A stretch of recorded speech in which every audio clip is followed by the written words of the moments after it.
ಪಾದದಲ್ಲಿ ತುಳಿದ ಪರಾಕ್ರಮಶಾಲಿ. ತಲೆದಿರಿಯುವುದು ಭೂಮಿ, ತಲೆ ಎತ್ತುವುದೆನ್ನುವುದು ಭಾನು, ಕೈ ಎತ್ತಲು ನಡೆಸುವುದು ಸೃಷ್ಟಿ. ಚತುರ್ಮುಖನ ಸೃಷ್ಟಿಯೇ ನನ್ನ ಆಜ್ಞೆಯನ್ನು ಪಾಲಿಸುತ್ತಿರುವಾಗ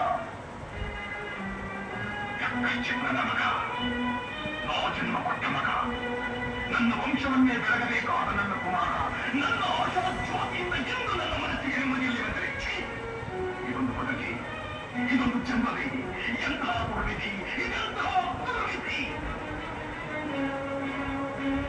ಸರ್ವಶಕ್ತಿ ಎಂದುಕೊಂಡರೆ ಅದಾವ ಶಕ್ತಿ ನನಗೆ ಎದುರಾಗಿರುವುದು ಕಾಣುತ್ತಿದೆ.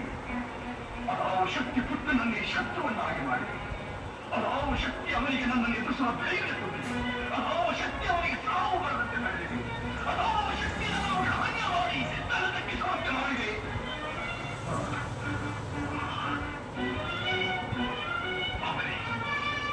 ಅವನೇ ದುಷ್ಟನೇ, ಅವನನ್ನ ಕುಲವೈರಿಯಾದ ಹರಿಯೇ ಇದಕ್ಕೆಲ್ಲ ಕಾರಣ.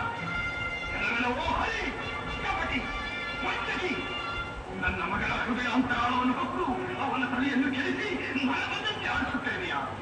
ನಿನಗೆ ಪೌರುಷವಿದ್ದರೆ, ಪರಮ ಪುರುಷೋತ್ತಮನೇ ನೀನಾಗಿದ್ದರೆ, ನನ್ನಂತೆ ನಿಜವಾದ ಗಂಡು ನೀನಾಗಿದ್ದರೆ ನನ್ನ ಎದುರಿಗೆನೆಂದು ನಿನ್ನ ಮುಖವನ್ನು ಬಗೆದು ನಿನ್ನ ಕಣ್ಣುಗಳನ್ನು ಮಾಲೆ ಹಾಕಿಕೊಳ್ಳದಿದ್ದರೆ ನಾನು ಹೆಣ್ಣೆ ಕಶಿಪುವೆ ಅಲ್ಲ, ನಾನು ಹೆಣ್ಣೆ ಕಶಿಪುವೆ ಅಲ್ಲ.